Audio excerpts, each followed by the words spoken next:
Tonight, stabbing, a woman arrested by Chetwynd RCMP. Smoke warning, wildfires are affecting the Northeast. And ER closure, Chetwynd Hospital interrupting service once again.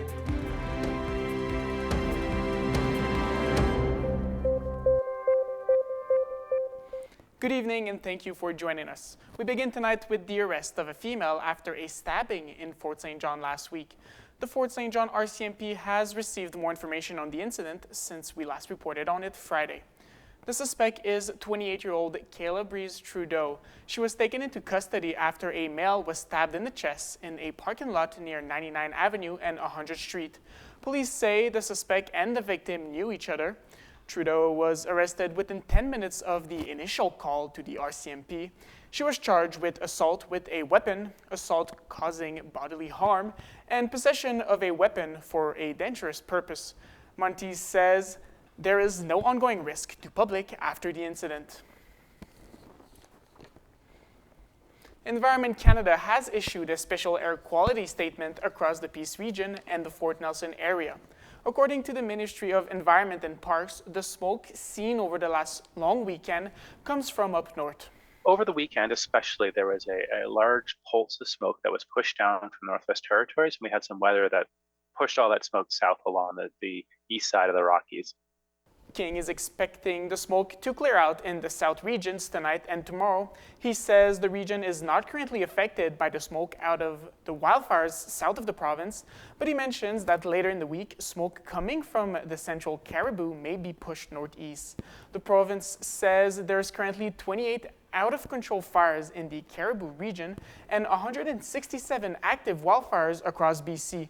King is advising to reduce activity outside in hot and smoky conditions as it poses a risk to your health. The Chetwynd RCMP say the 30-year-old woman who was reported missing on August 21st has been located.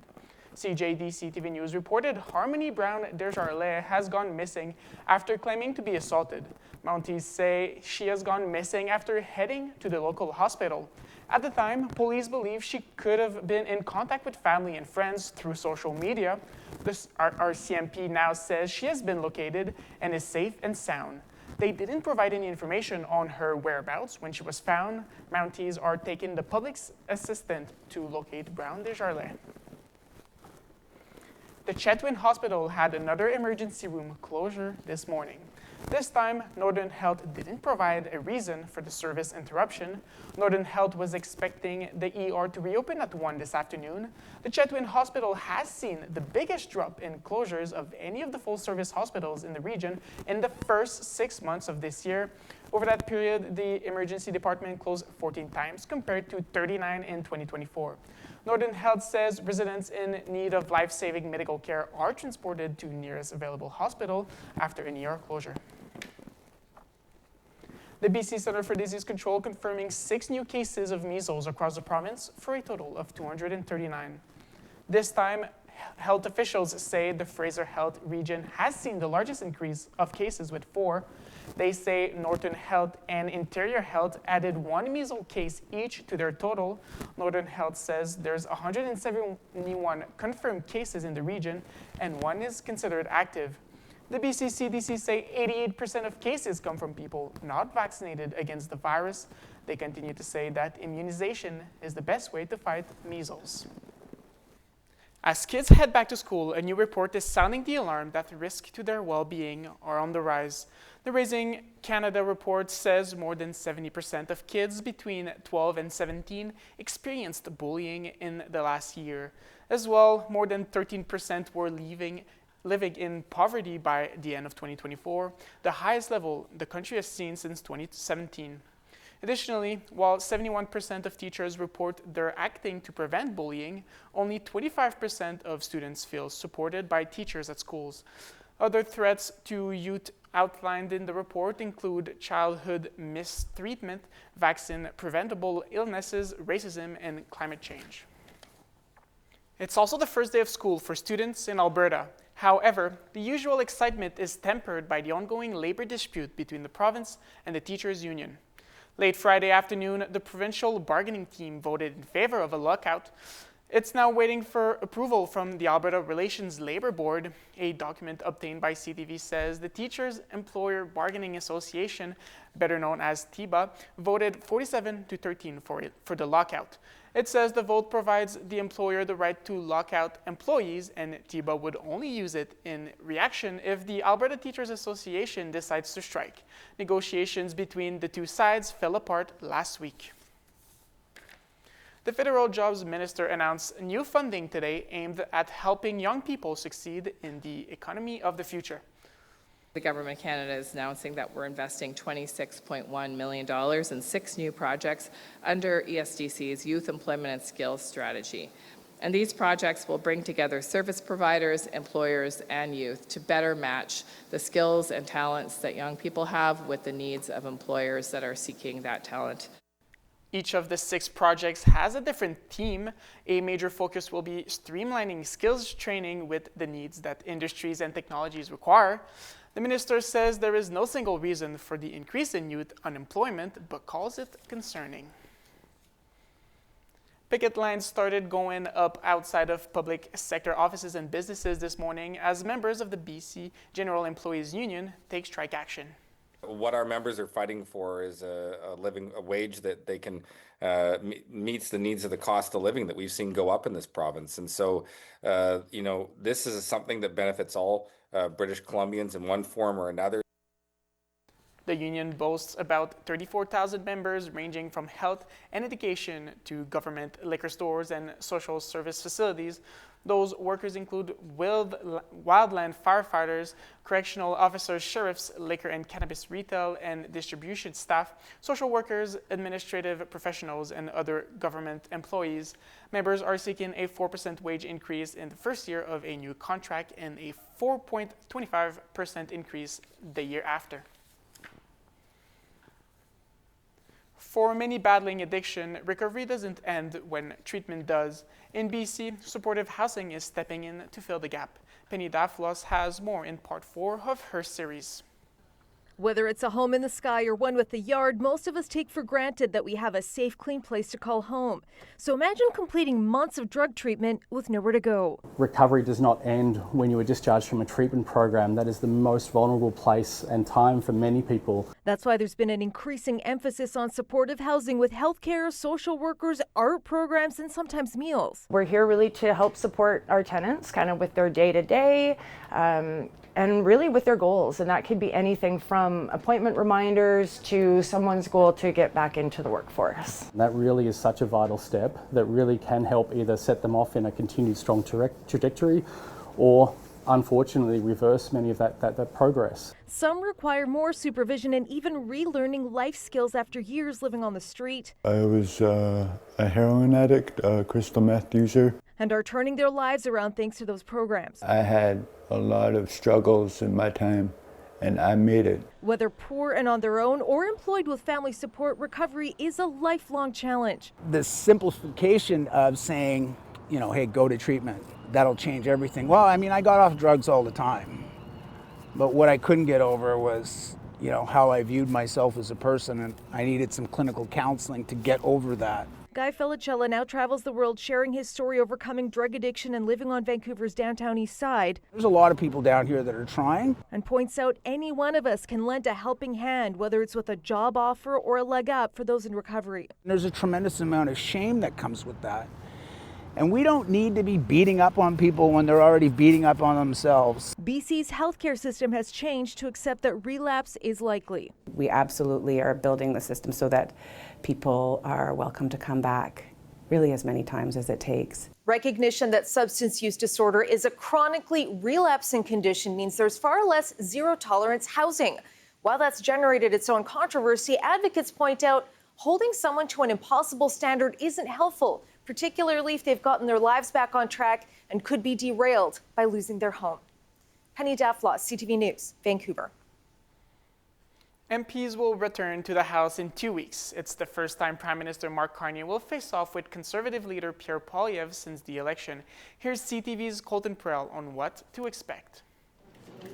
This is the calm before the political storm. The next 3 months are going to make or break Mark Carney and the Liberals. For months, the Prime Minister has delayed his biggest promises.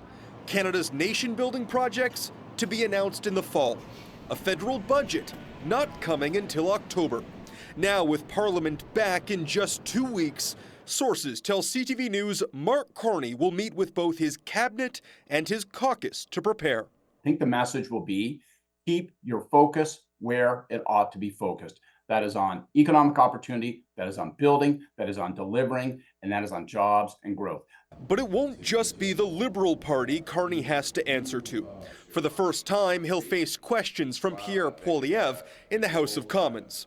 He destroyed a previous Liberal Prime Minister, Justin Trudeau, in the House of Commons and through his activities, so he should not be underestimated. Jobs, the economy, and crime are likely to be targets for the Conservatives. The Liberals have promised new bail legislation in the fall and will unveil their first budget, one which is expected to not only reflect massive increases in military spending, tax cuts, and infrastructure investments, but also 15% savings in government departments over the next 4 years. What they've outlined for reallocation is not going to get us anywhere near what we need in order to meet those NATO targets and get to an operating balance. Donald Trump may find himself isolated with a key security summit underway in China. It's attended by 3 of his political rivals from China, Russia, and India. CTV's Mike LeCouteur has more on what it could mean for the new world order. Preparations have been meticulous for what is being called China's largest military parade ever. Celebrations commemorating the end of the Second World War will also showcase new drones, hypersonic missiles, and fighter jets. Perhaps more important are the guests who will be watching the display of military might.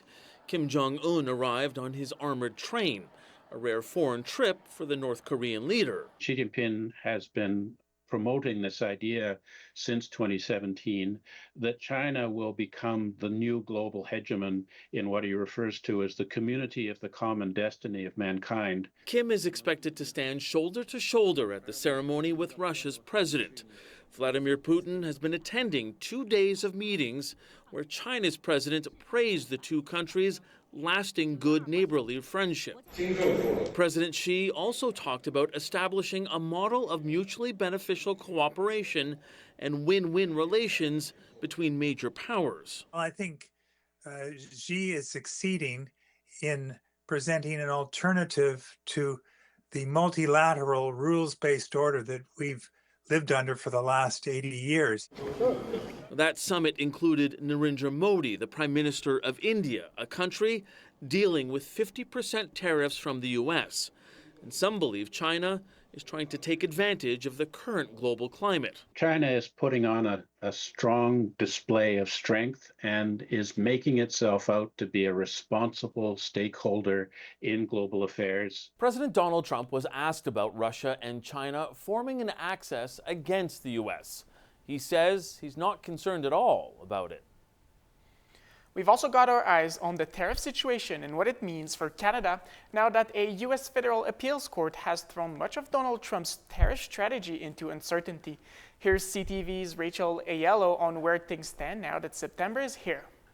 The start of September marked the end of Canada's counter tariffs on U.S. goods covered under CUSMA. But today, Donald Trump showed no signs of reciprocating. The U.S. president is preparing to defend his global tariff regime before the Supreme Court. Because without the tariffs, this country is in serious, serious trouble. Trump standing by his trade tactics comes as one cabinet minister asserted today that despite dropping retaliatory tariffs, Prime Minister Mark Carney hasn't put his elbows down. There's no capitulation. Let's be clear, zero. Never, never. That's not happening. We're trying to match exactly what the Americans have done. And trade talks are ongoing. It's a complicated negotiation. That negotiation will be a central focus as Carney convenes his cabinet in the GTA.